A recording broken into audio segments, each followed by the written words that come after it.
Subalit pakiramdam ni Jillian ay kahapon lang nangyari ang pinakamatinding bangungot sa kanyang buhay.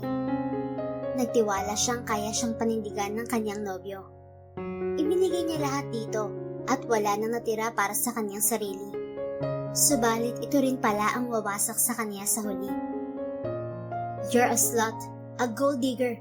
Sana nagtiwala na lang ako sa sinabi ni Mommy noon. Bulyaw ni Cedric sa kanya matapos ihampas sa kanyang muka ang napakarami ang litrato at ng mga lalaking hindi man lang niya kilala. Ginawa talaga ng dating nobya ni Cedric ni si Scarlett ang lahat para lang masira ang kanyang imahe sa binata. Maging sa ina nito na ayaw sa kanya. Ano nga lang ba siya? Isang artista na kontrabida lagi sa palabas para lang makakuha ng halaga ng pera, para naman makapag-ipon siya kahit paano. At sa kaunting halaga ay madalas pa siyang mabash dahil sa mga role niya at eksena. Nakuyom ni Jillian ang kanyang kamao habang nakatitig sa malayo. Still recalling the past, kung paano siya naging lugmok sa huling pagkikita nila ng lalaking hanggang ngayon ay siya pa rin ang umuokupa ng kanyang puso at isipan. Oo, galit siya rito. Pero bakit ang puso niya ay hirap makalimot?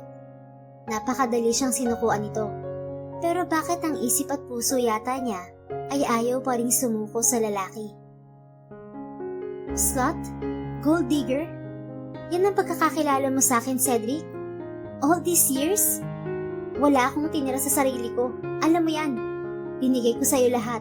Nagtiwala ako sa'yo. Akala ko kakampi kita. Yun pala ay sa yung bibig ko pa mismo maririnig ang masasakit na salitang yan. How dare you? Mas lalo pang naglandas ang kanyang mga luha dahil sa huling eksena nilang iyon. Alam niyang mababaw talaga ang luha niya dahil sa isa siyang artista. Paano pa natotoo ang eksena na ito ng kanyang buhay? Talagang balde-baldeng luha ang ibubuga ng kanyang mga mata, lalo pa at walang kamera na nakatutok sa kanya. Mommy, are you crying again? Tanong ni Von sa kanya, ang panganay sa kanyang triplets. Sa lahat ay ito rin ang pinaka-matured mag-isip. Mabilis niyang pinahid ng luha at kinalong ang anak para maibalik sa kanilang kwarto. Ikaw talaga? Gabi na tulog ng mga kambal mo, pero ikaw gising ka pa rin. Bakit ka pa ba lumabas? Tanong niya rito. Because I'm worried about you, Mom. I have to check you if you're alright. Yes, I'm alright, baby. Don't worry so much, okay? Ang bait-bait talaga ng baby ko. Wika niya rito habang ginugulo ang buhok ng bata. You always miss Dad, aren't you? Tanong pa nito, kaya napaawang na lang ang kanyang labi sa gulat. Minsan talaga ay napaka-unpredictable nitong kanyang panganay sa triplets. Ikaw talaga, baby. Ang dami mong alam. Matulog ka na, okay? Utos niya rito. Kailan ba kasi uuwi si Dad, Mom? You said he's working far away from us. Doesn't he love us? Kasi hindi mo lang niya tayo nagawang bisitahin dito. Nayayamot na wika ng bata. Napabuntong hininga na lamang si Jillian. Hindi na niya alam kung saan pahahagilap ng sagot. Habang lumalaki ay ang daming katanungan sa kanya ng tatlong anak niya. Ayaw rin naman niyang sabihin na walang ama ang mga ito. Baka dumating ang araw na mag-aaral na ang mga ito ay kantsawan ng mga to ng mga kaklase dahil walang ama. Hindi rin niya pinagkait ang apelyido ng ama sa mga ito. She applied it. Bahala na kung anong maging kalalabasan sa huli. You know what, Von? I think you should go to sleep. Kasi pagbig na kayo ni Vince at Vice, makikita mo na ang iyong ama. Gusto mo yun, di ba? Malambing na pangungumbinsi pa niya sa bata. Opo, Mami. Gustong gusto po. Sagot nito at hinila na siya upang magpahatid sa silid nito at ng mga kakambal. Mabilis itong humiga sa kama at ipinikit ang mga mata. Napailing na lamang si Jillian habang minamasdan ng tatlong anak. Paano nga ba niya maidedenay kay Cedric na hindi nito anak ang mga ito? Gayong iisa lang ang itsura ng apat. Kung hindi lang sa nunal at na-familiarize na niyang mannerisms ng kanyang mga anak, ay mahihirapan din siyang ma-identify kung alin sa tatlo si Vice, Vince at Von. Nagsimula na rin siyang mag-alala para sa financial savings niya na paubos na rin. Wala na siyang income pa simula noong magtago siya sa probinsya ng kanyang lolo dahil sa ginawa ni na Cedric sa kanya. Pakiramdam niya ay pinagkaisahan siya ng mga ito. Lumalaki ang triplets, mas lalong lumalaki ang gastusin nila. Lalo na kapag nag-aral na ang mga ito sa susunod na pasukan. Pero kahit nahihirapan, wala siyang balak ipaalam kay Cedric na may tinatago siyang triplets. Bilyonaryo ang lalaking yon. Napakadali para dito na kunin at ilayo sa kanya ang mga bata. Kaya minabuti niyang itago na lang dito na buntis siya noon. Nalaman niyang buntis siya nang nasa probinsya na siya. Kahit nahihirapan siya noon sa pagbubuntis ay tiniis niya ang sarili na harapin mag-isa ang buhay. Pagtayo niya mula sa kama ng kambal ay saktong tumunog ang kanyang cellphone. Kaagad niya itong binuksan. May mensahe mula sa kanyang best friend na artista rin. Jillian, may good news ako sa'yo. Text nito. Bakit? Kunot noong reply niya dito. Ilang segundo lang ay tinawagan na siya ng ka-text. Hindi naman siya para tumawag dito dahil nagtitipid siya sa load. Di ba paubos na ang financial mo? May big break, girl. May bagong telenovela na niluluto. At ang hinahanap na gaganap ay yung mga katulad mong kontrabidang bida. Masayang bungad nito sa kabilang linya. Biglang naguluhan si Jillian sa sinabi nito. Kontrabida na bida pa? Leslie, linawin mo nga. Medyo magulo eh. Angil niya rito. Girl, ang leading lady na hinahanap ay yung katulad mong magaling magtaray sa eksena. Yun! Paliwanag nito. Napatango na rin si Jillian. Mukhang masarap sana, Les. Ang kaso, wala na akong matitirahan dyan sa Manila. Alam mo namang binenta ko na yung condo unit ko dyan, di ba? May triplets pa ako. Sino mag-aalaga sa kanila? Hindi problema yan. Ang laki ng bahay ko dito, no? Mag-isa lang ako. Why don't you stay here? At sa triplets naman, pwede tayong salitan magbantay sa kanila. Carry ko yan. Ako pa, inaanak ko ang mga yan eh. Alok ng kaibigan niya na tila masabik na sabik pa kaysa sa kanya. Ito lang ang nakakaalam ng lokasyon niya at ng tungkol sa triplets. Safe ang sikreto niya dito kahit noon pa man. Naku Leslie, sobra-sobra ng kabutihan mo sa akin. Ang dami-dami mo nang naitulong sa akin. Hindi na niya natapos ang sasabihin dahil pinutol na kaagad ito. Ayan ka na naman. What friends are for nga, di ba? Lumuwas na kayo bukas ng maaga-maaga. Susunduin ko kayo sa terminal sa Manila, okay? Wala nang pero-pero pa. Grab the opportunity. You need it for the triplets, right? Lalo pa at malapit na silang mag-aral. Napatango na lang din si Jillian kahit hindi nakikita si Leslie. Naisip din niya na sayang din ang malaking halaga na kikitain kung tatanggihan niya iyon. Kailangan pa naman niyang mag-ipon muli para sa future ng mga anak niya. Kaya naman sa huli ay pumayag na rin siya sa alok ng best friend niya. Cedric Lizares is about to leave the office para sa isang importanteng meeting nang mag-ring ang kanyang private cellphone number. Kaunti lang ang may alam ng kanyang personal number, kaya alam niyang importante ang tawag. Ang sekretary niya sa silver bus liner ang caller. Napakunot ang kanyang noo. Kinabahan pa siya ng bahagya at baka kung ano na namang trouble ang meron sa kumpanya. Mrs. Reyes, bakit ka napatawag? May lakad pa ako. Bungad na tanong niya rito sa kabilang linya. Sir, good morning.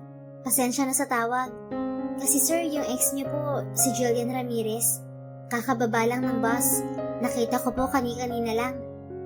Kwento ng ginang. Nag-init bigla ang ulo ni Cedric.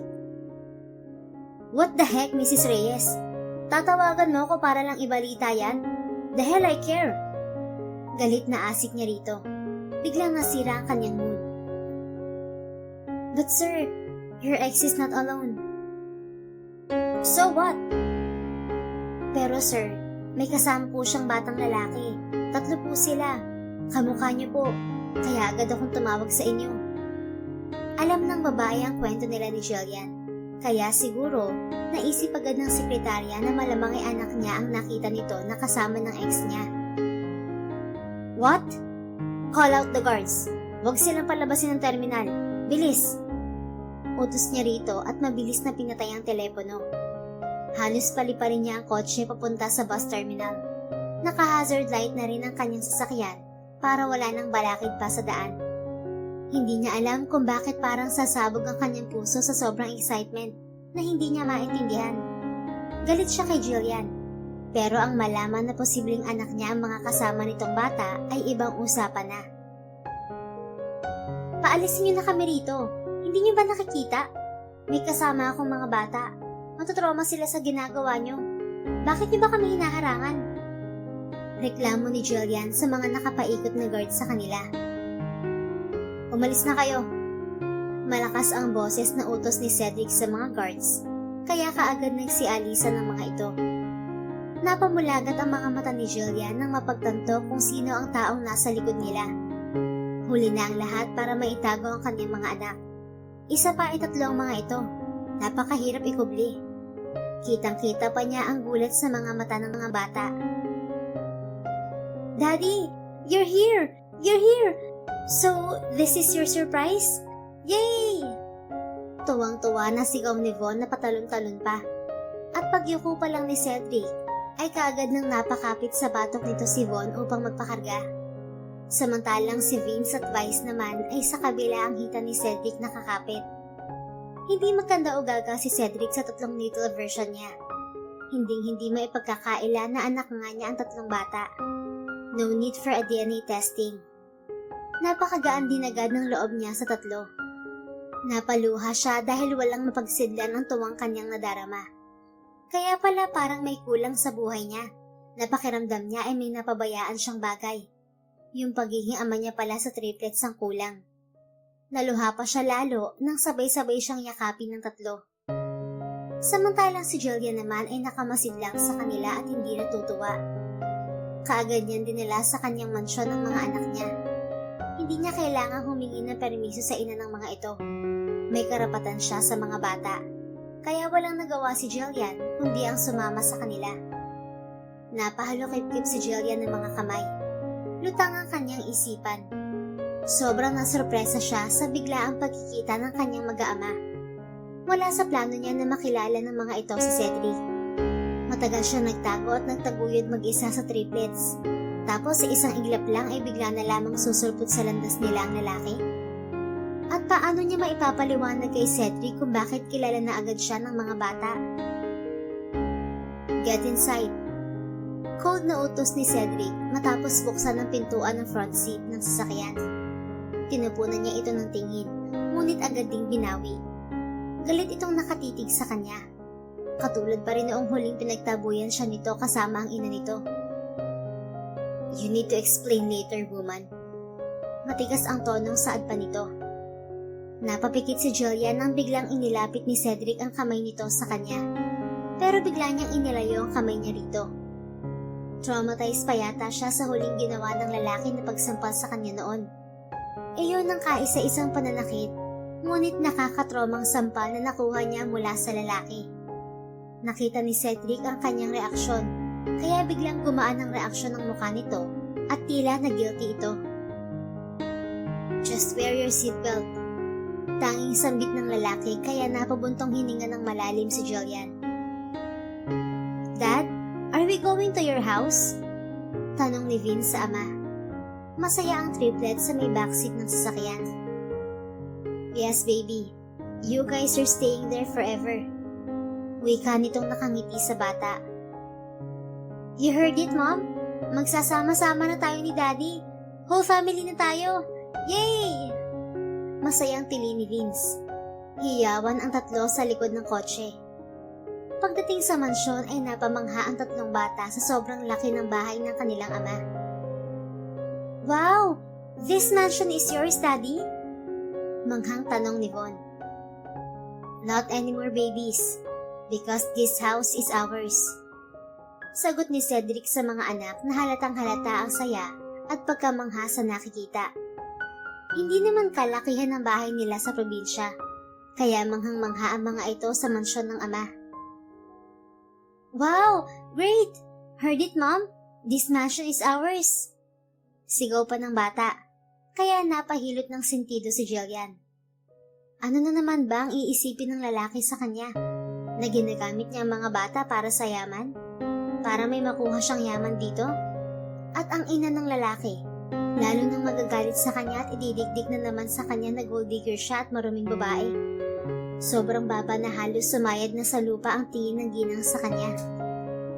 Pinagpawisan siya ng malapot nang titigan na naman siya ng masama ng binata. Sabi na nga ba niya at galit pa rin ito sa kanya.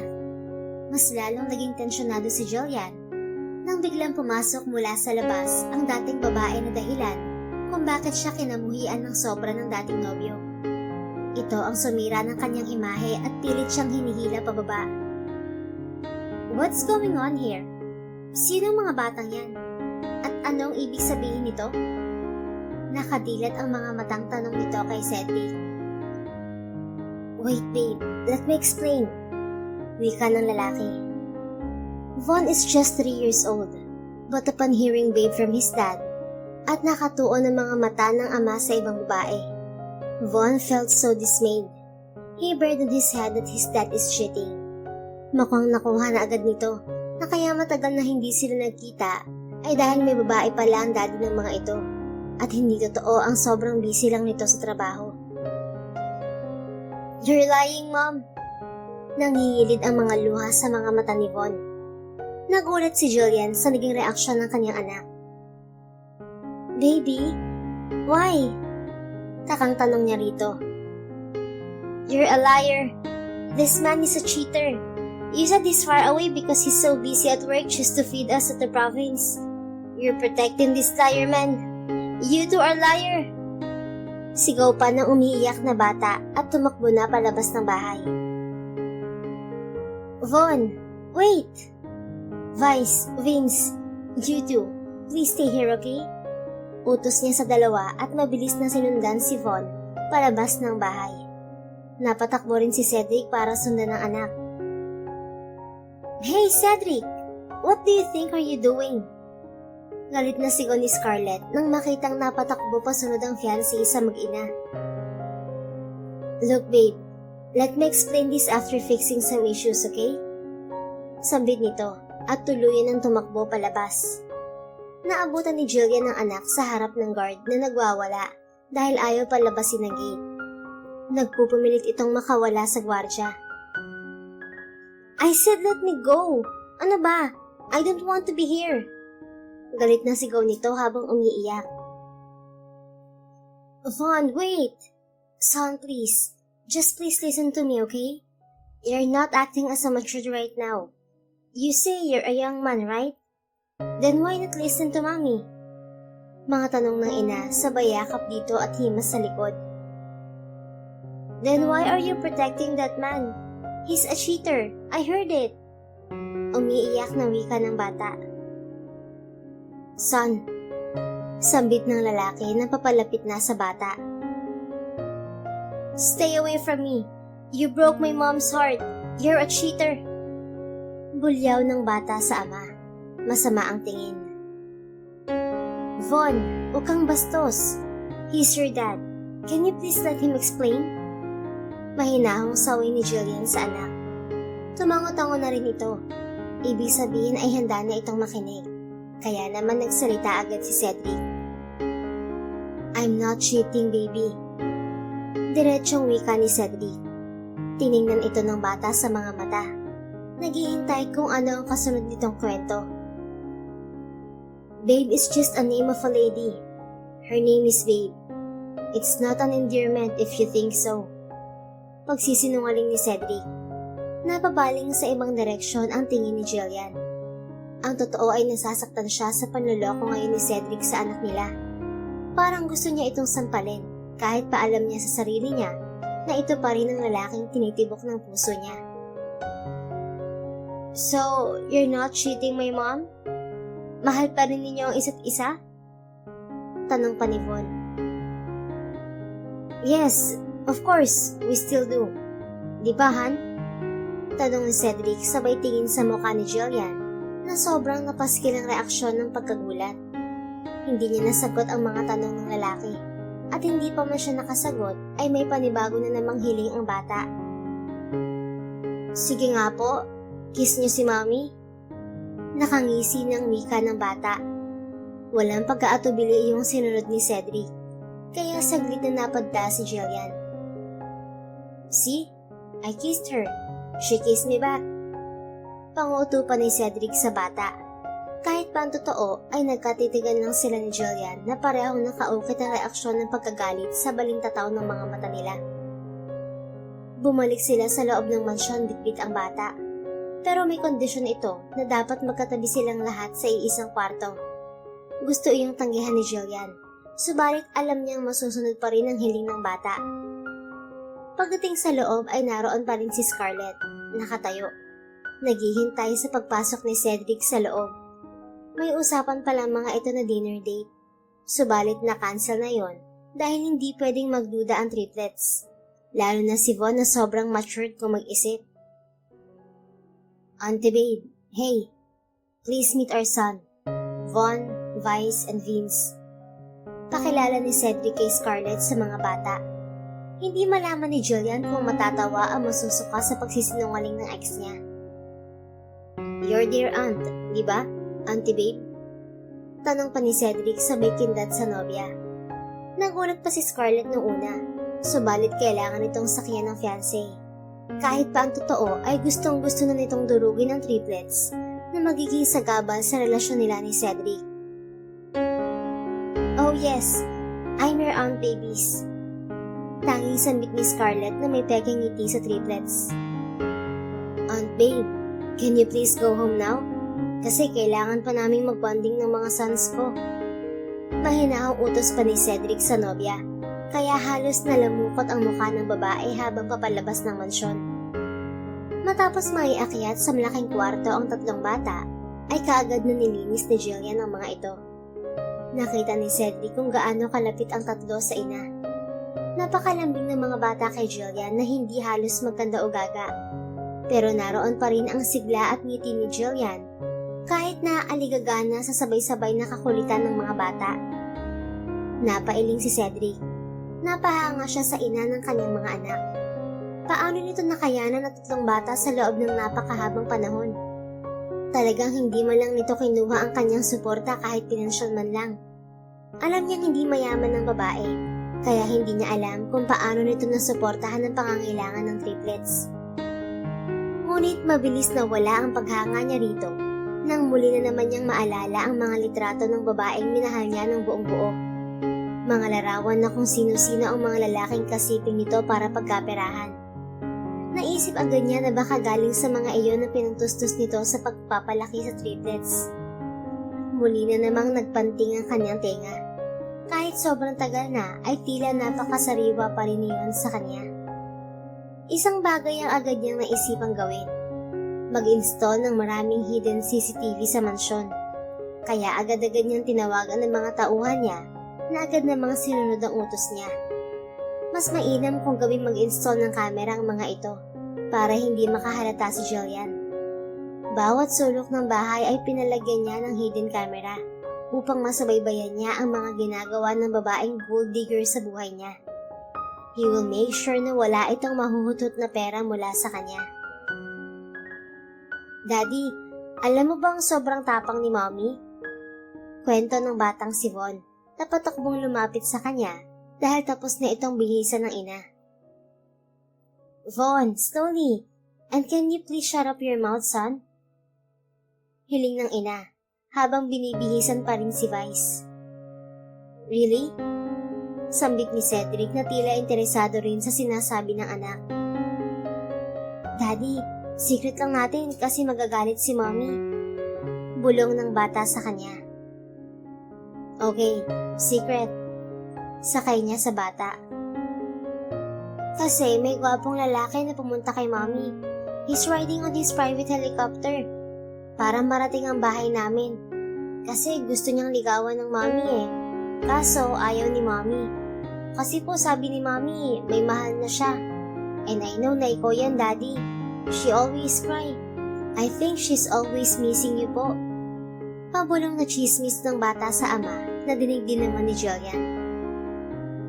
Sobrang daldal ni Von na nagpatahimik kay Jillian. Hindi niya alam kung anong magiging reaksyon niya dahil sa sobrang kadaldalan ng anak niya. Pati yun ay naikwento pa. Alam naman niyang mas lalo lang iisipin ni Cedric na gold digger siya at masama dahil sa kwento ng bata. Nang matuyo ang buhok ng triplets ay pinahiga na niya ang mga ito sa napakalaking kama na kasya ata kahit 3 pares pa ng triplets niya. Habang nakahiga ay panay pa rin ang daldal ng triplets. Habang si Jillian ay nauna nang matulog sa mga ito dahil napagod sa biyahe. 3 bata ba naman ang kasama niya at maya't mayang sinasaway. Kaya talagang pagod na pagod siya. Psst! Lower your voice na ha? Mommy is sleeping. Saway ni Von sa dalawang kakambal. Sobrang napahanga si Cedric sa kakaibang maturity at katalinuhan ng panganay niya. Hindi rin niya akalain na may ganito pala siyang kasayang pamilya. For the longest time, akala niya ay puot lang sa ina ng mga ito ang habang buhay niyang kikimkimin. Kahit galit siya sa babae, nagpapasalamat pa rin siya na binigyan siya nito ng anak. Hindi lang 1, 3 pa. Matapos niyang patulugin ng triplets ay kaagad niyang pinuntahan si Scarlett para magpaliwanag. Noong una ay ayaw nitong tanggapin ang mga paliwanag niya at gustong mangyari. Kaya sinabi nilang ni Cedric na maghiwalay na lang sila at huwag nang ituloy pa ang kasal nila. Pero umalma agad ang babae. No! Hindi ako papayag na hindi matuloy ang kasal natin, Cedric. Galit na wika ni Scarlett. Then you should understand the situation. Ayoko magpakilala kang nobya ko sa harap ng mga triplets, okay? You're their aunt, not my fiancé. Malaki ang pagkukulang ko sa kanila. Kailangan kong bumawi sa mga anak ko. Please cooperate with me if you love me. Walang magawa ang babae kundi ang tumango. Wala na itong magagawa pa. Kaysa naman iwanan ito ni Cedric. E di mas lalong mapupurnada ang matagal na nitong pangarap na magbuhay reyna sa piling ng bilyonaryong lalaki. Kaya nga ginawa nito ang lahat para siraan si Jillian kay Cedric. At ngayon ay kailangan na naman itong umisip ng paraan para mawala sa landas nito ang mag-iinang hadlang sa plano nito. Ng mga sumunod na araw, gaya ng nakagawian, maagang nagising si Jillian para ipagluto ang triplets. Sopas na muna ang inihain niya for breakfast para sa mga ito. Gustong kunin ng katulong ang trabahong yun, subalit ayaw ni Jillian. Gusto niyang siya lahat ang mag-aasikaso basta't para sa mga anak. Kakatapos lang niya magluto nang bigla siyang suguri ng sampal ni Scarlett. Napakaaga nitong manggulo. Scarlett! Gulat na bulalas ni Jillian habang sapo ang kabilang pisngi na sinampal nito. How dare you? Gagamitin mo pa talagang 3 anak ni Cedric para makuha mo ulit si Cedric sa akin? Sumbat nito sa kanya. Hindi, Scarlett. Nagkakamali ka. Depensa ni Jillian. Really? Kaya pala nakikipagsiksikan ka dito? Dahil hindi ko pwedeng iwanan ng mga anak ko. Sila na lang ang natitira sa akin. I lost everything dahil sa paninira mo sa akin. Even my career ay hindi mo pinatawad. Napaiyak na si Jillian ng sobra. Natatakot siyang pumatol at baka palayasin siya ni Cedric. Ayaw niyang mawalay sa kanyang paningin ng mga anak niya. Kaya kahit ingungud pa siya ng babae sa sahig, ay hindi niya ito papatulan sa pananakit nito sa kanya. Mayamang tao si Cedric, kaya kapag nalaman nitong pinatulan niya ang girlfriend nito, baka siya pa ang mawalan ng anak. Kahit tagal niyang itinago ang triplets. Kaya ayaw niyang mauwi sa wala ang lahat. Alam mo, dapat pala pinatay na kita. Hindi dapat ako nakontento sa mga pictures lang. Dinalahan mo pa tuloy ako ng alas. Dapat mawala na kayo sa landas namin ni Cedric. Mga salot kayo sa buhay ko. Galit na bulyaw nito. Umayos ng tindig si Jillian. Sinalubong ang galit na tingin ng babae. Wag mong idamay ang mga anak ko, Scarlett. Wala akong balak na agawin si Cedric sa'yo, kaya isaksak mo siya sa baga mo. Wala na akong pakialam sa kanya. Mga anak ko lang ang gusto ko at concern ko, kaya tinitiis ko ang pagmumukha niyong dalawa ni Cedric. Isa pa, sa tingin mo ba babalikan pa ako ni Cedric? Galit na galit siya sa akin, di ba? Maraming babae ang tingin niya sa akin dahil sa pinag-iimbento mong kwento at paggawa ng peke nitrato ko. Katabi ng mga lalaking kahit isa ay wala akong nakikilala. Ako na lang ang saktan mo palagi. Titiisin ko lahat yun. Huwag mo lang pakialaman ng mga anak ko. Dahil sa oras na kinanti mo sila, pagsisisihan mong nakilala mo ko. Kaya please lang, huwag ang mga anak ko. Ngumisi si Scarlett, at bago tumalikod ay mag-asawang sampal naman ang iniwan nitong bakas sa mukha ni Jillian. Hindi nakahuma si Jillian. Tanging pag-iyak lamang ang nagawa niya, habang tinitingnan palayo ang babaeng bruha. Kung wala lang sila sa poder ni Cedric, hindi siya makakapayag na dapuan ng palad ng babaeng yun. Magtitiis ako para sa inyo mga anak. Ayokong mawalay kayo sa akin. Humahagulgol na wika ni Jillian. Paakyat na siya ng kwarto nang makasalubong ang lalaking dahilan ng mga pasakit niya sa buhay. Pero pasalamat din naman siya dito dahil hindi rin nabuo ang triplets kung hindi dahil dito. Nilampasan lamang niya ito at binaling ang tingin sa kabila upang hindi nito makita ang kanyang namumulang mukha. Bigla siya nitong hinawakan sa kamay kaya napatigil siya sa paghakbang. Kaya agang bumungad ang panlalait ni Scarlett sa kanya. Ngayon ay sa nobyo naman ito. Hindi siya umimik at sinubukang kumawala, subalit mas diniinan pa nito ang paghawak sa kanyang braso. You shouldn't train our children how to lie. Nagulat si Jillian sa sinabing iyon ng lalaki. Bakit naman niya tuturuang magsinungaling ang mga anak niya? Yun na yata ang napakabigat na paratang na galing pa mismo sa bibig ng lalaking akala niya noon ay kilalang kilala na siya dahil sa ilang taon nilang pagiging magnobya. Sinubukan pa rin niyang kumawala at baka kung ano-ano pang mga maling paratang ang ibato nito sa kanya. Ngunit hinawakan nito ang kanyang buhok at pinilit na ipaharap dito ang kanyang muka. Mas lalo na lamang siyang napahigpi. Simula pa lang yata ng kanyang kabiguan kaya ipinangako niya sa sarili na iyon na ang kanyang huling iyak. Sa susunod, magiging matapang na siyang harapin ang lahat. Hindi para sa sarili, kundi para sa mga anak niya. Nang hawakan ni Cedric ang baba niya at pilit pinaharap, ay nakita niya ang pagtataka sa mukha nito. Alam niya kung bakit. Nagtaka ito kung bakit nangangapal at namumula ang kanyang mga pisngi. Kaagad siyang pinitiwan nito, kaya patakbo na siyang pumasok ng kwarto kung saan naroon ang kanyang mga anak. Sana lang ay mawala na kaagad ng pamumula ng kanyang pisngi bago pa magising si Von. Sa tatlo kasi ito ang mausisa at laging nakacheck sa kanya, physically and emotionally. Ito yata ang magiging tagapagtanggol niya paglaki sa mga kagaya ni Scarlett at Cedric. Habang pababa ng bahay si Cedric para kumuha ng kape, ay hindi niya maiwasang isipin ang miserableng mukha ni Jillian kanina. Pakiramdam niya ay sumisikip ang kanyang dibdib sa tuwing makikita niya itong tila nahihirapan. Gusto niyang suntukin ang kanyang sarili dahil tila mapapaniwala na naman siya nito sa kaartehan nito. Alam niya ang artista ito at kaya nitong umarte para magmukhang kawawa, kaya hindi siya dapat naaawa dito. Never again. Kakausapin na sana niya ito kanina tungkol sa pagtago nito ng matagal sa triplets. Pero nakita niyang umiiwas ang babae. Kaya naman hinayaan na lamang muna niya ito. Marami pa namang araw para mag-usap sila at isettle ang tungkol sa karapatan niya sa triplets. Manang, patimpla naman ng kape please. Utos niya sa katulong na makaupo siya sa may dining area. Nang maamoy niya ang bango ng sopas ay biglang kumalam ang kanyang tiyan. May niluto ka bang sopas, Manang? Tanong pa niya sa katulong. Ay, hindi po ako, sir. Si Miss Jillian, para raw po sa triplets. Kawawa nga yun eh. Chismis ng katulong. Kumunot ang noon ni Cedric dahil sa pagtataka. Bakit ho nakakaawa? Ha? Wala po sir. Sorry po. Tila natatakot na wika ng katulong. Manang Salve, sabihin mo sa akin, anong nangyari? Matigas na tanong niya, kaya mabilis na nagsalita ang katulong.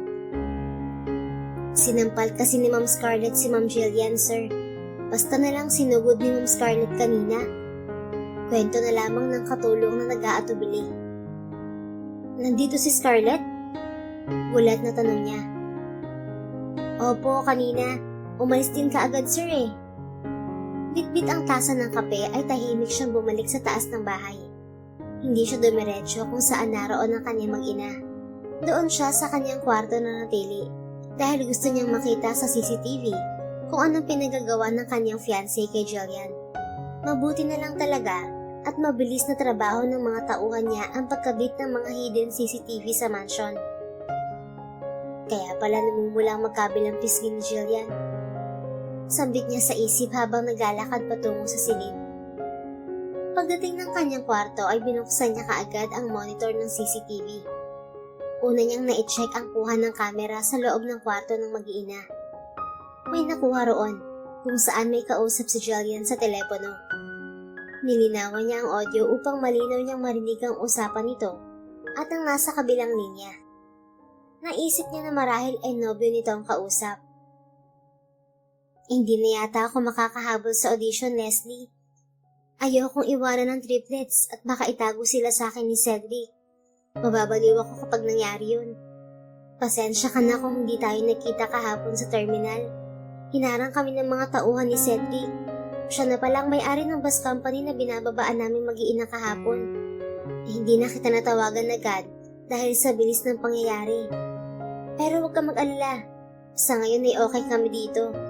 Sa oras na makipag-settle na si Cedric sa akin, hihilingin ko na bumukod na kami ng mga bata. Tatawagan kita ulit at magpapasundo kami sa'yo dito. Salamat talaga, Leslie, ha? Mula nung magbuntis ako at mawalan ng karir, palagi kang nariyan for me. Umiiyak na wika ni Jillian sa kausap sa cellphone. Napahawak si Cedric sa kanyang bibig dahil sa narinig na audio. Kaya pala napilitan si Jillian na lumabas sa lungga ay nagbabalak bumalik sa pag-aartista. Napabuntong hininga na lamang siya. Naubos na yata ang ipon nito dahil sa kanilang triplets. Hindi man lang siya nakasuporta kahit pinansyal man lang. Parang nakaramdam siya ng kawalang kwenta bilang ama ng mga bata. At kawalang kwenta rin dahil hinayaan niyang akuin lahat ni Jillian ang responsibilidad mula sa pagbubuntis nito hanggang sa pagpapalaki sa triplets. Sa hindi malamang dahilan ay nakadama siya ng awa sa babae at mataas na paghanga. Ang pagkakaroon ng isang anak ay alam niyang malaking responsibilidad. Ano pa kaya yung triplets? Kaagad niyang tiningnan ang monitor sa kusina kung saan nasampal ng kanyang fiancé si Jillian. Nag-fast forward na siya sa saktong eksena. Nang makita niya iyon ay kaagad niyang pinakinggan ng audio. Natampal niya ang kanyang noo nang marinig ang nakakagulat na usapan ng dalawang babae. Umalingaw-ngaw sa utak niya ang hindi niya inaasahang marinig mula sa bibig ni Scarlett. Para siyang biglang binuhusan ng isang timbang tubig na may yelo. Bigla siyang natauhan. Napakatanga niya na napaikot siya ng babaeng yun. Napakatanga niya na hindi man lang pinaniwalaan si Jillian noon. At napakatanga niya na hinayaang mawala sa buhay niya ang pinakamamahal niya. Kinamuhian niya si Jillian, gayong wala naman pala itong nagawang kasalanan. Bakit ba siya nagpadala sa mga kwento ni Scarlett? Kilala siyang matalino at mahusay na negosyante. Pero pakiramdam niya ngayon ay siya na ang pinakabobong lalaki sa buong mundo dahil napaikot siya ng isang babae. Halos iba to ni Cedric ang monitor ng CCTV. 5 taon niyang pilit kinasuklaman ng babaeng hindi mawala-wala kahit na kailan sa puso't isipan niya. Ilang taon na naghirap ang kanyang mag-iina. Ilang taon nang sinayang sa maling paniniwala at maling babae. Ang tanga niya sobra. Hindi na niya mapigilan ang magwala sa galit. Sinisisi niya ang kanyang sarili. Dakilang gago siya. Anong klase siyang lalaki? Napakalupit niya. Napagbuhatan pa niya noon ng kamay si Jillian dahil sa sobrang galit. Ano pa ang mukhang maihaharap niya sa kanyang mag-iina? Nagtaka si Jillian kung ano ang mga kalabog na kanyang naririnig mula sa kabilang kwarto. Parang may nagwawala. Narinig din iyon ng dalawa sa triplets. Bagong gising ang dalawa kaya maging ang mga ito ay napatanong. Ano yun, Mommy? Is it coming from the other room? Napailing lang si Jillian sa halos sabay na tanong ng dalawa. Sinabi na lang niya sa mga itong hindi niya alam. Pinilit niyang takpan ng buhok ang kanyang dalawang pisngi upang hindi mapansin ng mga bata. Sa bagay, lagi ang mga itong may sariling mundo, kaya paniguradong hindi pa napapansin ang pisngi niya. Tulog pa si Von, Kaya hindi pa ito mag-uusisa sa pisngi niya. Baka naman bago ito magising ay humupa na rin ang pamumula ng pisngi niya. Dinala niya sa banyo ang 2 bata upang pag-ayusin ang sarili bago bumaba at magagahan. Ilang sandali pa ay narinig niya ang pagbukas ng pintuan at pagsara pabalik. Alam niyang si Cedric yun. Marahil ay i-check nito kung gising na ba ang triplets. Sakto ring palabas na silang 3 sa banyo. Hinawakan niya ang 2 at paniguradong tatakbo ang mga ito kapag nakita ang ama. Baka madulas pa at mabagok ang ulo sa semento. "Daddy!" Halos sabay na sigaw ng mga bata. "Good morning, babies. Dinala ko na dito ang luto ng mami niyo para sa breakfast in bed." Nakangiting wika nito, subalit halata ang pamumula ng mga mata. "Good morning, Mom. Good morning, Dad. Good morning, buddies." Wika ng bagong gising na si Von na nakaupo na sa kama. Pupungas-pungas pa ito. "Good morning, young boy. Get up. Yung mga kambal mo nakaligo na, ikaw nariyan pa sa kama. Ako na magpapaligo sa'yo." Alok ni Cedric sa bagong gising na anak. "Talaga po? Yay!" Masaya ang tugon nito at tumayo na sa kama, sabay angat ng kamay, dahil magpapabuhat sa ama. "Anong kulay nga ang kulay ng toothbrush mo, anak?" Tanong ni Cedric dito habang papasok sila ng banyo. Kinakabisado nito palagi ang pagkakaiba ng triplets. Alam nitong mahaba-habang panahon pa bago nito makilala ng husto ang mga bata. At nangako ito sa sarili na pagtatrabahuhan itong mabuti na mas lalong makilala ang triplets at mas maging close sila. "Mine is blue. Kay Vince po yung green. And for Vice is yellow po." Bibong sagot ng anak. Napabuntong hininga na lamang si Julian habang naririnig ang mag-ama. Mabuti na lang at hindi siya ang nagpaligo sa mausisang anak. Paniguradong mapapansin kaagad nito ang kanyang muka. Paglabas ng mag-ama ng banyo ay patapos na ang 2 batang kumain ng almusal. "Susubuan ba kita?" Tanong ni Cedric kay Von. "Of course not, Daddy. Ako na po ang kakain mag-isa. I'm not a baby anymore." Reklamo nito. "Mommy, kumain ka na rin ba?" Tanong at baling nito sa ina. "Mamaya pa, anak. Busog pa ako eh." Sagot ng ina dito. Gaya ng inaasahan niya, susuriin na naman siya nito. Pinilit niyang itago ang muka, subalit hinawi iyon ng bata. "What's that, Mom? Who hurt you?"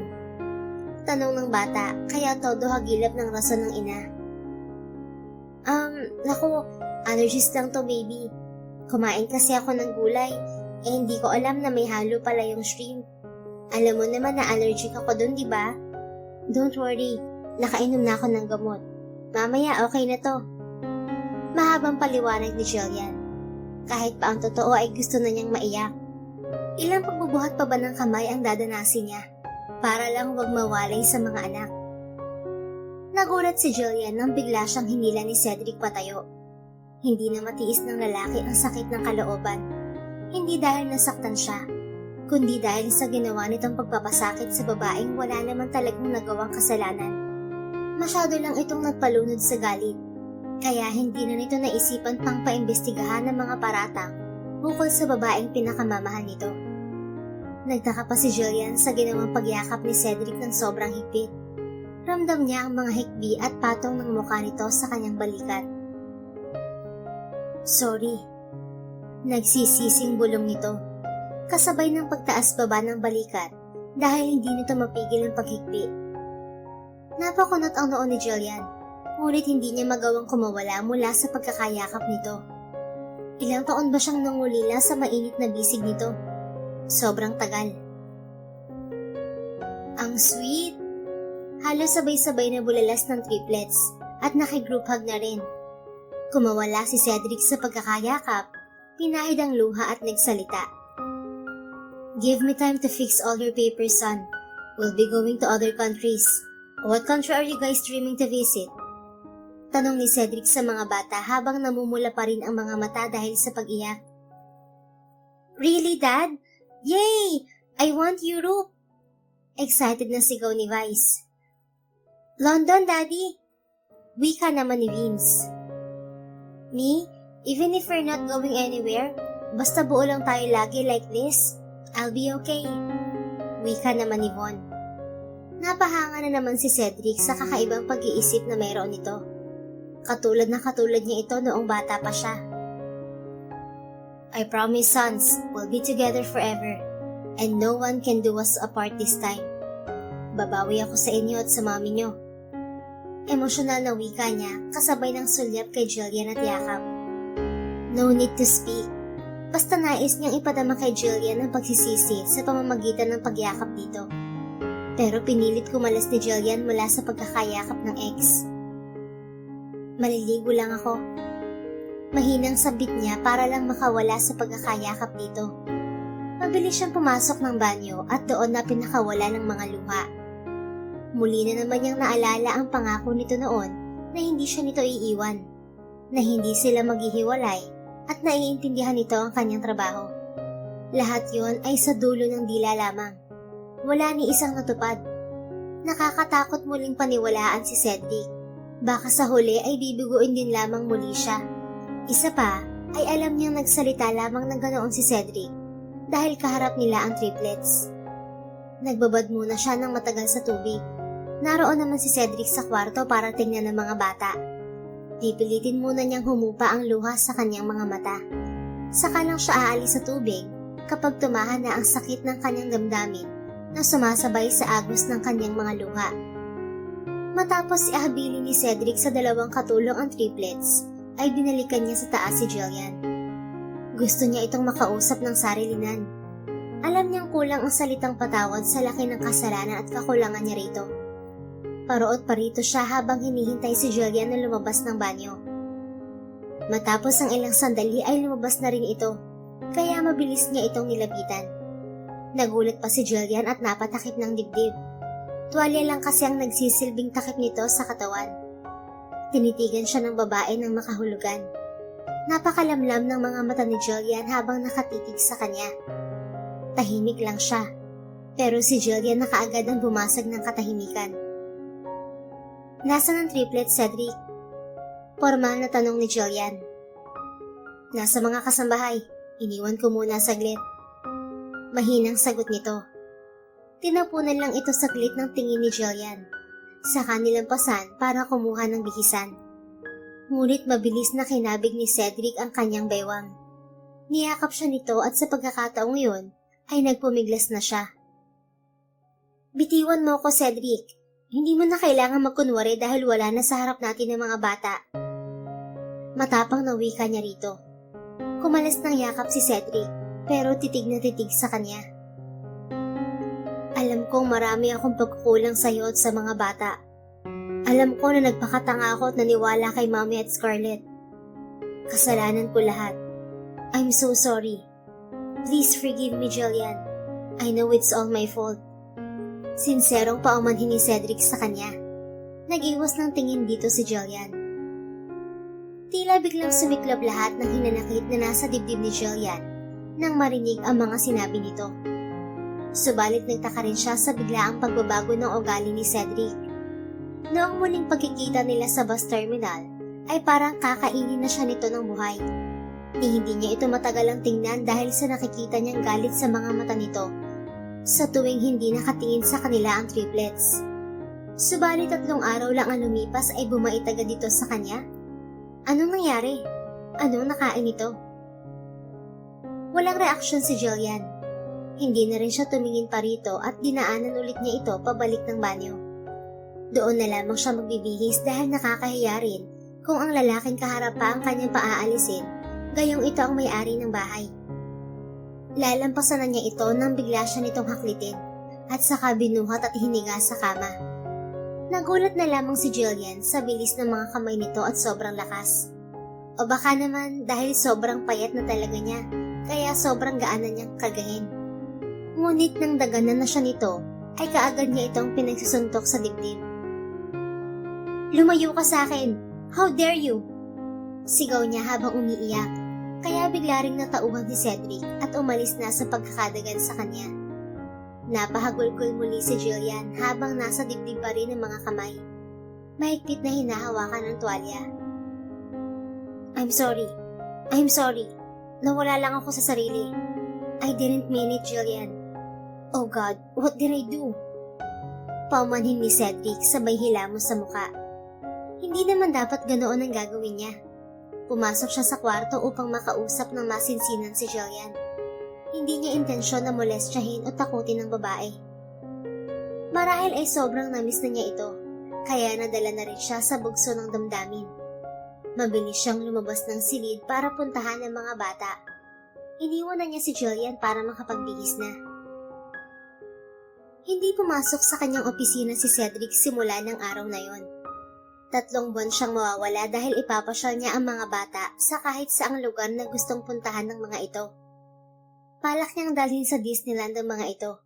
Paniguradong mag-e-enjoy ang mga bata roon. Sa buong araw na yon ay walang pansinan si Jillian at Cedric, kahit na mga sumunod pang mga araw. Hanggang sa tumawag na kay Cedric ang taong inatasan niya para sa pag-travel nila.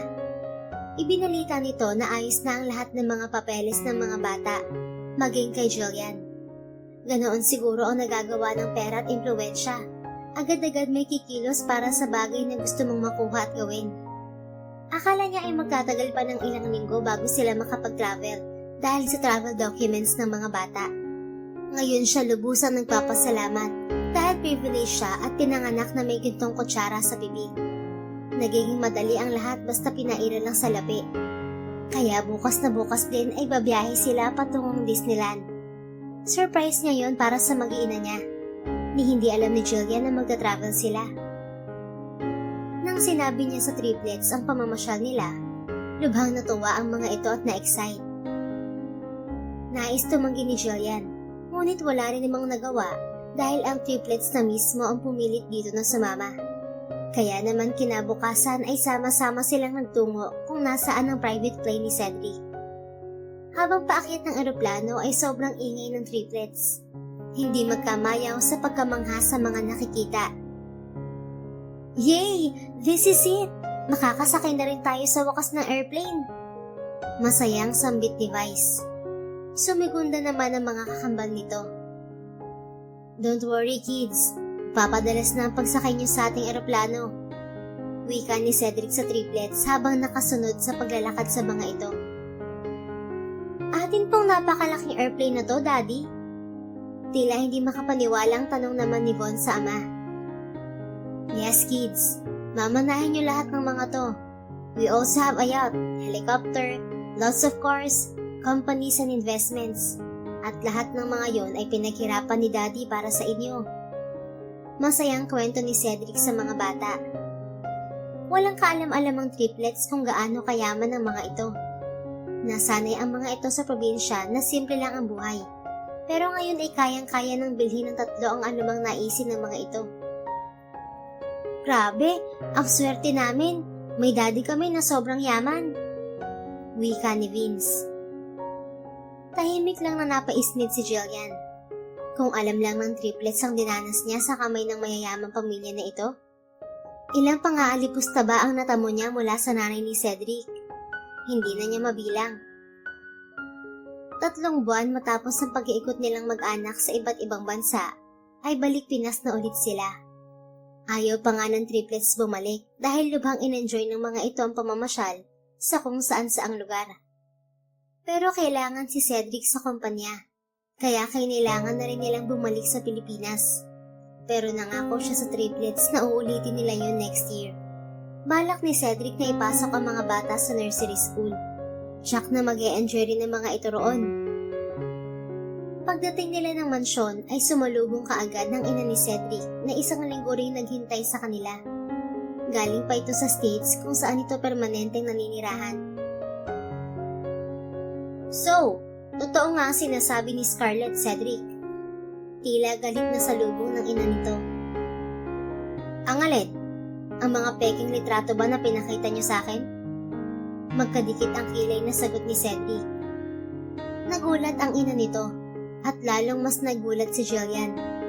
Hindi akalaing na alam na ni Cedric ang tungkol doon. Ngayon ay alam na niya kung bakit biglang bumait sa kanya ang lalaki. At kung bakit during their vacation ay todo effort ito na para bang magkasintahan pa rin sila. Pero dahil sa sama ng loob niya sa lalaki, hindi naman niya gaano pinapansin ang pag-e-effort nito at pagpapapansin sa kanya. Kinakausap lang niya si Cedric kapag nakatingin sa kanila ang triplets. Manang Salve, Manang Fe, pakiakyat ang 3 bata sa taas please. Utos ni Cedric sa kanyang mga kasambahay. No, dito lang ako. Aawayin ng matandang yan ang mami namin. Wika ni Von na magkadikit ang mga kilay, nakatulad ng laging reaksyon ni Cedric kapag galit. Natampal ni Cedric ang kanyang noo. Talagang nakita na niya ang kanyang refleksyon. Si Von talaga ang magiging tagapagtanggol sa pamilya nila. Akalain ba niyang naramdaman agad nito na hindi magandang hatid ng mami niya na hindi alam ni Von na lola nito? Kaagad nilapitan ni Jillian ang 3 bata at ipinaliwanag na may pag-uusapan lang na importanteng bagay at tanging matatanda lang ang pwede. Tinitigan pa ni Von ng masama ang ina ni Cedric. Natigilan ang ginang at natahimik habang tinitingnan ng bata. Hindi ito makakalimot. Ganitong-ganito ang ugali ni Cedric noong maliit pa. Lagi din itong pinagtatanggol ni Cedric noon, lalo na sa ama ni Cedric na babaero. Tila nawala agad ang init ng ulo ng ginang. Gusto nitong lapitan ng mga apo at yakapin. Nakita yun ni Jillian, kaya mabilis niyang sinaway ang ginang. Wag na wag mong lalapitan ng mga anak ko, Ma'am Suzette. Matigas na wika ni Jillian. Sige na, Manang Salve. Dalhin mo na mga bata sa taas. Utos ni Cedric, kaya mabilis din ang bawat hakbang ng mga ito paakyat ng hagdan. Sinundan ng tingin ni Jillian ang mga bata hanggang sa tuluyan ang mga itong makapasok sa kwarto. Sila naman ay nagtungo sa may kusina upang hindi marinig ng triplets ang kanilang pag-uusapan. Ano na naman ang kailangan mo, Mami? Galit na tanong ni Cedric sa ina. Cedric, alam mo na ang ugali ng babaeng to. Dahil lang sa mga anak mo, mapapauto ka ulit sa babaeng to? It's not Jillian who has dirty doings, Mom. Kayo ni Scarlett lang ang may kakayahan ng ganun. Alam mo yan. Mataas na ang boses na sagot ni Cedric sa ina. Nagulat si Jillian sa sinabing yun ni Cedric. Hindi niya inaasahan na ipagtatanggol siya nito. Kay tagal niyang hinintay na ipagtanggol siya nito. At ngayon nga ay nangyayari na. May hinalukay si Cedric sa cellphone at kaagad na ipinakita sa ina ang isang video. Malinaw na naririnig ni Jillian ang kanyang boses, kaya napagtanto niyang may mga CCTV palang nakatanim sa bawat sulok ng mansyon. Ang mga sinabi ni Jillian sa video ay sobrang nagpatuliro ng husto kay Cedric. Minabuti pa niyang iparinig sa ina ang maitim na balak ni Scarlett sa mag-iina niya. This is the right time to stand for Jillian as a man, as her hero, and shield to those who wanted to hurt her. Matagal na sana niya yung ginawa para sa mahal niya. Ngunit nagpauto siya at nagpadala sa sulsol ni Scarlett. Alam niyang biktima rin ni Scarlett ang kanyang ina. Kailangan niya itong gisingin at ipakita ang totoong kulay ni Scarlett. Napailing ang ginang habang nanonood at nakikinig sa palitan ni Scarlett at Jillian ng mga salita. Maging ito ay hindi rin makapaniwala sa ginawa ni Scarlett. Ilang sandali pa ay dumating na rin si Scarlett. Pumasok na ito ng mansyon at nagdiretso sa kusina. Nilagpitan agad nito ang ina ni Cedric para hagkan sana ito sa muka. Ngunit sinalubong lamang ito ng ginang ng isang napakalakas na sampal. Napangiwi pa si Jillian nang makita yon. Ganoon din yata ang natikman niya sa ginang, nang maniwala ito sa mga pinakalat na mga litrato ukol sa kanya noon na naglalaman ng napakamapanirang puri ng mga imahe at may kasama pang lait. Mami Suzette? Why? Dismayado ang angal ni Scarlett habang hawak ang pisnging dinapuan ng palad ng ginang. Wag mo kong matawag-tawag na mami. Hindi kita anak. At hindi kita matatanggap na magiging manugang ko. Hayop ka? Inuto mo ko? Kami ng anak ko? Galit na litanya nito. Huwag niyong sabihin na naniniwala na kayo sa napakalanding babae na yan, Mommy. Cedric, babe, ano ba? Ipagtanggol mo naman ako. Reklamo pa ng sinungaling na babae. Wag na wag mo kong matawag-tawag na Baby Scarlett. Wala nang tayo. You manipulated me. Us. You ruined my family. Napabayaan ko ang mga anak ko at si Jillian ng dahil sa'yo. Dahil sa kasinungalingan mo. I can't believe na nagawa mo kaming paikutin ni Mommy sa mahabang panahon. Habang ang mga ina ko ay naghihirap sa probinsya. Nasaan ang puso mo, Scarlett? Nagtatagis ang mga bagang sa galit na bulyo ni Cedric sa babae. Sobrang talim ng tingin nito kay Scarlett. Don't believe in her. She's the liar, not me, babe. Mahal kita. Ikakasal pa tayo, di ba? Kung may sinungaling dito, ikaw yun, Scarlett. I have the evidence against you. Kaya tigilan mo na magpalusot pa. Pakiusap. At hindi na kita matatanggap pa sa buhay ko. Wala nang kasalang magaganap. Never akong papakasal sa kagaya mong nuknukan ng sinungaling at sama ng ugali. Lahat ng pinapakita mo sa amin ni Mami ay pawang pagpapakitang tao lang. Malinaw sa ebidensya na nakuha ko na pera ko lang ang habol mo. Hindi mo deserve ang marangayang buhay, Scarlett. Mas deserve mong makulong dahil sa ginawa mo noon kay Jillian. Ano bang ebidensya? Maang-maangan yung tanong. I installed hidden cameras all over the house, thinking that Jillian is the one who can harm us. But guess what? Dahil sa mga hidden CCTV dito, isang kasinungalingan ang natuklasan ko. Noong araw na sinugod mo si Jillian dito at sinaktan, noong araw rin na yun ko natuklasan ang ginawa mong pagsira sa amin ni Jillian noon. At ang maitim mong balak sa akin para magbuhay Reyna ka. Pati ang mga anak ko gusto mo pang idamay sa kasakiman mo. How dare you? I will explain, babe. No need. Just get lost bago ko pa maisipang tumawag ng mga pulis. But I said get lost. Galit na sigaw ni Cedric. Pagkatapos ay tinawag na nito ang mga guard at pinakaladkad na ang babae palabas ng mansyon. Hindi pa rin makapaniwala si Jillian sa kanyang nasaksihan. Tila biglang bumaliktad lahat ng pangyayari sa isang iglap lang. Hindi niya hiniling kailanman na ibalik kay Scarlett ang lahat ng ginawa nitong pagpapahirap at paninirang puri sa kanya. Mas pinili niyang manahimik at lumayo noon imbes na gumanti.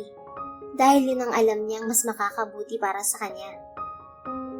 Pero napagtanto ni Jillian na hindi nga talaga natutulog ang Diyos. Darating at darating ang pagkakataon na masisiwalat din ang katotohanan. Mabibigyan ng hustisya ang naaapi. Magdudusa ang totoong salarin. At ito na ang araw na pinakahihintay niya. Ang araw na hindi niya inaasahan na darating pa pala. Nagulat na lang siya nang biglang napayakap na sa kanya ang ina ni Cedric. I'm sorry, Iha. I'm so sorry. Please forgive me and my son. Humihikbing paumanhin ng ginang habang nakayakap ng mahigpit kay Jillian. Inalo ito ni Jillian at hindi niya alam kung bakit ang bilis na wala ng kanyang hinanakit dito. Hindi niya matiis ang ginang. Siguro ay dahil alam niyang naging biktima din ito ni Scarlett at ramdam niya ang sincero nitong paghingi ng kapatawaran. Okay na po, tita. Wala na po kayong dapat na ihingi pa ng tawad sa akin. Ang importante, nalinis ko na sa inyo ang pangalan ko. Hindi ko na nga inasahan na darating pa pala to. Sagot ni Jillian habang pinapatahan ng inang na walang patid sa paglandas ang mga luha sa pisngi. Napakabuti mong bata, Jillian. Matapos na mga ginawa ko sa'yo, nakuha mo pa rin akong patawarin ng ganito kabilis. Naintindihan ko po kayo, tita. Biktima lang din po kayo. At gusto niyong pangalagaan si Cedric noon. Napailing na lamang ang ginang. Wala itong maipintas sa kababaang loob ng dalaga. Salamat, Iha. At salamat sa pagkaalaga mo ng mabuti sa 3 apo ko. Kahit ngayon ka pa lang sila nakita, alam ko na palaki mo sila ng mabubuting mga bata. Sobrang napahanga mo ako. Paano mo nagawang alagaan ng sabay-sabayang triplets? Hindi ko rin po alam kung paano ko kinaya. Mas lalo pa nga akong nahirapan nang namatay ang lolo ko na umalalay sa akin noon sa probinsya. Aaminin ko po na halos sumuko na rin ako noon. Pero dahil po sa pagmamahal ko sa triplets, kaya nagawa ko mas maging matatag para sa kanila. Kahit mahirap, kinaya ko pa rin. Sobra-sobrang hirap ang kanyang napagdaanan sa triplets noon. Lalo na noong nagigipin pa lang ang mga ito. Halos butot balat na siya sa sobrang stress. Tapos, sabay-sabay pang iiyak ang mga ito. At ang pinakamalala pa ay noong sabay-sabay ang mga itong nagkasakit. Halos mamatay na siya noon sa pag-aalala sa triplets. Hindi na rin niya matandaan kung paano niya nalusutan ang lahat ng pagsubok sa buhay niya habang pinapalaki niya ang triplets. Basta ang tanging kinakapitan na lang niya noon ay ang Diyos. Maya't maya siyang nananalangin at humihingi ng lakas ng katawan at tamang pag-iisip para sa triplets niya. I'm sorry for causing too much suffering, Iha. Kung hindi lang sana kami naniwala kay Scarlett, hindi mo sana hinarap mag-isang mga responsibility sa triplets. Just tell us kung anong gusto mong gawin kay Scarlett. Kung gusto mo siyang ipakulong, ngayon din ipapatampot namin siya sa mga pulis. Tapos na po yun. Masaya na naman po ako na may triplets ako na araw-araw na nagbibigay sa akin ng lakas at sigla. At wala po akong balak na ipakulong si Scarlett.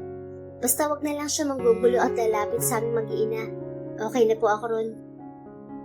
Tumango-tango ang ginang na halata pa rin sa mukha ang paghanga kay Jillian.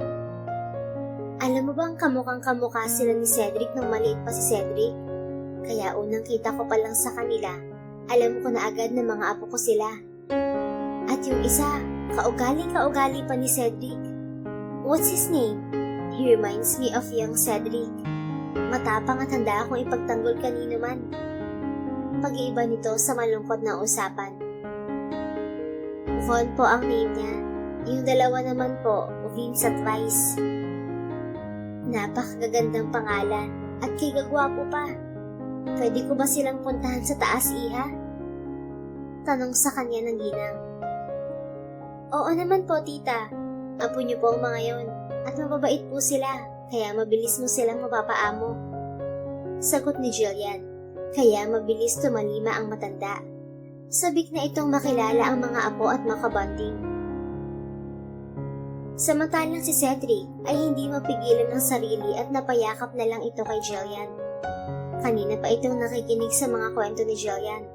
Parang pinipiga na nga ang puso nito kanina pa. Itinulak ito ni Jillian palayo. Kung napatawad ko man ang mami mo, Cedric, yun ay dahil inosente siya at hindi niya alam ang pag-uugali ko. Pero ikaw, kilala mo ko. Ngunit anong ginawa mo? Pinagtanggol mo ba ako noon? Gumawa ka ba ng paraan para malinis ang pangalan ko noon? Hindi. Of all people, ikaw na inasahan kong maging karamay ko ang siya pang mapapahirap sa akin ng ganoon kahabang panahon. Mahabang sambat ni Jillian dito. Sa totoo lang ay matagal na niya itong gustong sumbatan, pero hindi niya magawa dahil palagi nilang kasama ang triplets. Ngayon ay sa wakas na ilabas na niya ang lahat ng sama ng kanyang loob dito after so many years. I'm sorry, Jillian. Please forgive me. I was stupid and blind back then. Nadala ako sa bugso ng damdamin ko pagkakita ko sa mga pictures mo. I'm sorry kung mas pinaniwalaan ko si Scarlett kaysa sa'yo. Please forgive me. Nagsusumamong daing ng lalaki. Lumuhod pa ito sa harapan ng babae. Ang hirap ng hinihingi mo, Cedric. Hindi ko yata kayang ibigay sa'yo ang bagay na yan. Hindi ko pipilitin na mapatawad mo ako kaagad. Kaya kong magtiis. Kaya kong maghintay. Hanggang sa maghilom ang sugat na ginawa ko sa'yo. But please, Jillian, let me make it up to you. Let me be the father to our triplets. Let me earn your forgiveness. And let me prove to you how sorry I am. And let me love you. I still love you, Jillian. It never fade. Sana hayaan mo lang ako na makabawi at gampanan ng responsibilidad ko sa inyo ng mga bata. Mahabang pagsusumamo nito.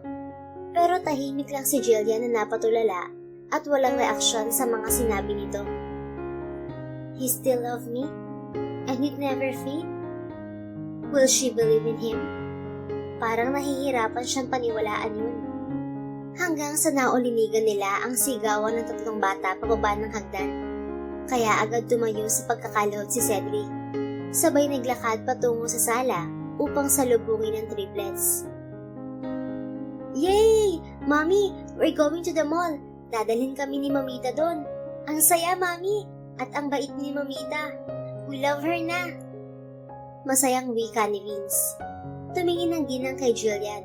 Nagpapahiwatig ng pamamaalam na ipapasya ng triplets. Napatango na lang at napangiti si Jillian sa mga ito. Basta wag niyong pahihirapan ng mamita niyo ha. Behave lang kayo. Bawal lang makulit, okay? Bili ni Jillian sa tatlo. Of course, Mommy. We're big boys na. Kaya we know how to behave po. Wika ng mga ito na halos sabay-sabay pa. Pumalik na ang mga ito sa kanila ni Cedric at nagpaalam bago bumalik sa pagkapit sa kamay ng lola. Ayos lang ba sa inyo? Tanong pa ng ginang kay Jillian at Cedric. Napatango lang muli si Jillian. Ayaw naman niyang maging hadlang sa kasiyahan ng triplets. Isa pa ay gwardyado naman ng mga ito, kaya alam niyang safe mamasyal sa mall kasama ang lola ng mga ito. Manang Salve, pakitulungan lang si Mami sa mga apo niya ha. Bilin agad ni Cedric sa kasambahay. Naiwan na naman silang dalawa ni Jillian. Umakyat si Jillian patungo sa silid nila ng triplets, kaya napasunod si Cedric. Ngunit mabilis itong sinaway ni Jillian. Huwag mo akong sundan sa kwarto kung saan kami natutulog ng kambal. Magpapahinga ako ron. Babala agad ni Jillian. Napatango na lang si Cedric. Ngunit nang malapit na sa pintuan, ay biglang nitong kinabig si Jillian papasok, kaya nagulat si Jillian. Sobrang bilis gumalaw ng lalaki, at sa isang iglap lang ay nasa loob na sila ng kwarto, at nailak na rin nito agad ang pintuan. Talagang ginamit nito ang galing sa martial arts. Nai-a-apply iyon ng binata kahit sa ibang bagay. Cedric, ano to? Angil niya. Subalit alam niya sa sarili na sobrang na-miss niya ang pagkakataon na solo nilang dalawang isa't isa. I missed you, Jillian. The past years was a nightmare, being far away from you. Umiiyak na agad na wika ni Cedric habang nasa bisig pa rin ang dalaga. Napaluha rin si Jillian. Ganoon rin ang kanyang nararamdaman. Hindi siya nakaimik kanina nang sabihin nitong mahal pa rin siya nito. Dahil siguro, gusto niyang ipadama sa lalaki ang sama ng loob niya. Gusto pa niya itong kamuhian. Ngunit bakit sobrang lambot ng kanyang puso pagdating kay Cedric? Sinapon ng lalaki ang mukha niya at walang paalam na hinalikan ng labi niya. Wala na siyang naging reaksyon pa kundi tugunan lahat ng mga galaw nito. Hindi rin naman niya may pagkakailang sobrang na-miss niya ang lalaki sa loob ng ilang taong nawalay ito sa kanya. Ilang beses nilang inulit yun na tila ba uhaw na uhaw sila sa bawat isa. Hanggang sa ang halik ay lumalim pa at nauwi sa pagtatali. Nakatulog sila sa pagod at nagising na lang si Jillian dahil sa mahihinang tapik ni Cedric sa kanya. Nang mapagtanto ni Jillian kung ano ang nangyari ay hiyang-hiya siya sa kanyang sarili. Hindi naman kasi may pagkakailang atat na atat ang bawat galaw niya nang pinaibabawan na siya ng lalaki kanina. Ganoon ba siya karupok talaga? Sa ilang taon ng sama ng loob niya kay Cedric ay agad siyang bumigay dito sa isang iglap lang? Lunch muna tayo bago tayo magpahinga ulit. Saka baka pabalik na rin si Mami. Bulong ni Cedric sa kanya, sabay halik ng banayad sa noo niya. Muli na namang bumalik ang pagiging sweet nito sa kanya. At siya, na dakilang utu-utu rin, ay biglang nawala lahat ng hinanakit at puot sa lalaking kaharap. Marahil ay iba nga siguro talaga ang nagagawa ng tunay na pag-ibig. Kasi, kahit anong pilit niya na lumimot noon sa lalaki, ay hindi niya talaga magawa. I love you, Jillian. Hindi nawala ang pag-ibig ko sa'yo. Kahit naging kami ni Scarlett, ikaw pa rin ang sinisigaw ng puso't isip ko. I felt empty simula nung mawala ka sa buhay ko. Bulong nito. Hindi sumagot si Jillian. Kahit hindi niya yung tugunan, ay halatang halata naman sa kanya na mahal pa rin niya ito. Makalipas ang isang buwan, consistent ang ginagawa ni Cedric na panunuyo sa ina ng kanyang mga anak. Hindi siya nagsasawang dumaan sa flower shop upang bilhan ng bouquet of red roses si Jillian. gaya ng ginagawa niya noon lagi sa babae. Isang buwan na rin silang natutulog sa iisang silid na kasama ang 3 bata. Hanggang sa nagising na lang si Julian na hilong-hilo at nawalan pa siya ng malay nang mamataan ang sikat ng araw na tumagos sa maliit na siwang ng kortina dahil ang dingding ay malakristal. "Julian!" Tarantang sambit ni Cedric at halos tinalo ng kinaroroonan bago pa tuluyan na sumalampak sa sahig ng babae. Nakita niyang sobrang putla ng dalaga, kaya mabilis niya itong tinakbo sa ospital. Hindi na rin siya mapakali at paroot parito na sa kanyang kinatatayuan.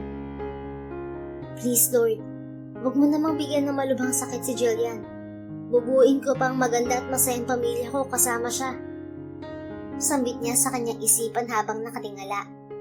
Hanggang sa pinatawag na siya ng doktor sa loob ng silid ng ospital. Halos takbuhin na niya ang loob ng kwarto kung saan naroroon si Julian. Pagdating sa loob ay kaagad niya itong niyakap ng mahigpit. "How are you?" Sobrang nag-aalala niyang tanong. "Mr. Cedric, huwag ka masyadong mag-worry. Relax lang po, sir." Sambit ng OB-GYN. "Relax? How could I?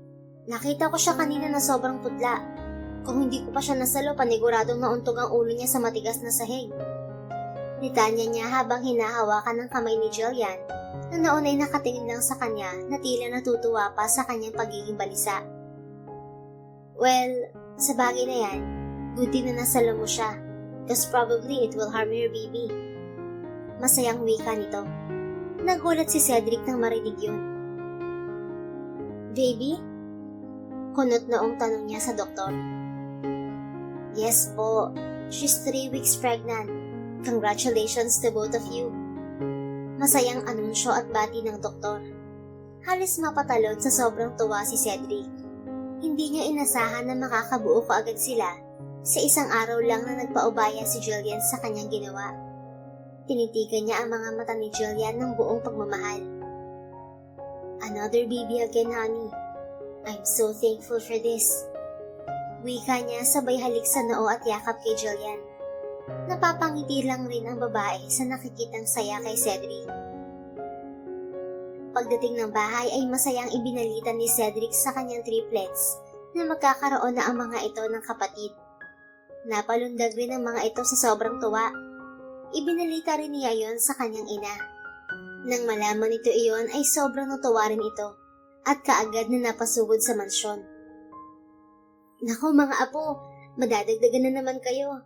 Ang saya-saya, hindi ba?" Masayang wika ni Ginang Suzette sa triplets.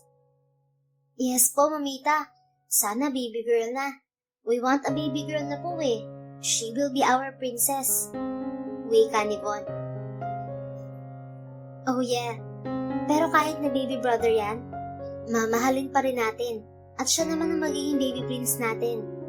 Request na lang tayo uli ng baby girl kina mommy at daddy next time." Nakangising wika ni Ginang Suzette sa mga apo. Nagkatawanan na rin ng triplets. Tiyak na dadami pa sila lalo kapag ganoon. Naiwan si Julian at Cedric sa kwarto dahil dinala ng mommy nito ang triplets sa baba upang magmerienda. "Han, thank you." Malambing na sambit ni Cedric. "Saan?" "For giving me more children. Kahit hindi mo pa ako napapatawad." Nahihiyang sagot nito. "Nabuo kaya tong bagong baby kung hindi pa kita napapatawad?" "You mean, napatawad mo na ako, honey?" Hindi makapaniwalang tanong ni Cedric. "Matagal na. Parang hindi ko rin naman magawang magtampo sa'yo ng matagal. Sobrang mahal kita, Cedric. Mahal na mahal din kita. Salamat sa forgiveness, Han. Pangako, ikaw lang ang paniniwalaan ko. Hindi na ako magpapadikta sa iba." "Dapat lang, kasi talagang magtatago ulit kami ng triplets pati ng new baby natin sa oras na nagpadikta ka na naman sa ibang tao." Hindi na mangyayari yan.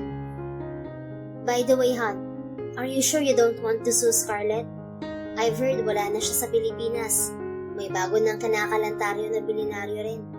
But I can order my men to hunt her para pabalikin sa Pilipinas at ipakulong sa paninirang puri niya sa'yo noon. Sinabi ko na sa inyo ng mami mo na gusto ko na lang ng tahimik na buhay at wala akong balak na magdemanda. Let her be free, honey.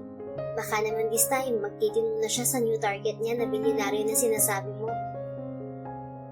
I think so. Ikinasal na raw eh. Napakabuti mo, Jillian. Bakit ba hinayaan kita na mawala ng ilang taon sa buhay ko noon? Hanggang ngayon, naiinis pa rin ako sa sarili ko. Forget the past and remember the lesson, Cedric. Maniwala ka sa quotes na yan. Masaya na tayo ngayon, kaya kalimutan na natin ang nakaraan, okay? I love you at napatawad na kita. Napayakap ng mahigpit kay Jillian ang binata nang marinig ang sinabi niya. I love you more, honey, Jillian. Magpapakasal na tayo agad, ha? Anong gusto mo? Beach wedding, church, or both? Gagawin ko yon kahit 3 seremonya pa. Tanong ni Cedric, kaya napalabi ang dalaga. Nagpa-propose ka, pero parang napipilitan ka naman. Hindi naman, honey. Paano mo nasabi na napipilitan lang ako? Mahal na mahal kita at ang mga bata. Bakit wala kang singsing? Napakamot sa batok si Cedric. Wala nga naman itong singsing. Pero pumayag rin naman si Jillian na magpakasal sila. At kinabukasan ay inulit ni Cedric ang proposal nito, hawak na ang isang mamahaling singsing. Makalipas ang ilang buwan, naipanganak na ni Jillian ng isang malusog at napakagandang anak nila na babae. Dream come true para sa pangarap nilang lahat na prinsesa ng pamilya. Gaya ng pangako ni Cedric, they held their wedding. Una sa simbahan, sunod ay sa beach. At plano ni Cedric ay magpapakasal silang muli sa Vatican after 5 years. Nothing's gonna take them apart sa pagkakataong ito. The end.